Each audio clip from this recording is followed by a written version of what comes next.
എന്താണ് ഇപ്പോൾ ഒരു കസ്റ്റമർ ബിസിനസ്സിലൊക്കെ ഇത് ഉപയോഗിക്കുന്നുണ്ട് അത് ഇന്നത്തെ കാലത്ത്. അതായത് ഒരു കസ്റ്റമർ നമ്മളുടെ കടയിലാണെങ്കിൽ, ഒരു കടയാണ് ഷോപ്പ് നടത്തുന്ന ആളാണെങ്കിൽ സ്ഥിരം അവിടെ നിന്ന് തന്നെ വാങ്ങുക. നമുക്കങ്ങനെ തോന്നണം ആ ഷോപ്പിൽ നിന്ന് മതി.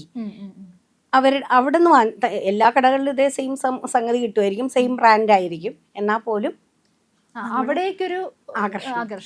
അതായത് നമ്മൾ ഡ്രൈവ് ചെയ്ത് പോകുമ്പോഴാണെങ്കിൽ അവിടെ വരുമ്പോൾ ഒന്ന് അറിയാതെ അവിടെ നിന്ന് വാങ്ങാം, അല്ലെങ്കിൽ ഒരു സജഷൻ അപ്പോൾ വരും അവിടെ നിന്ന് വാങ്ങാം. അങ്ങനെയുള്ള തന്ത്രങ്ങളുണ്ട്. അതിനുള്ള മാന്ത്രിക വിദ്യകൾ താന്ത്രികമായിട്ട് ഏലസുകൾ ഒക്കെ വെക്കാറുണ്ട്.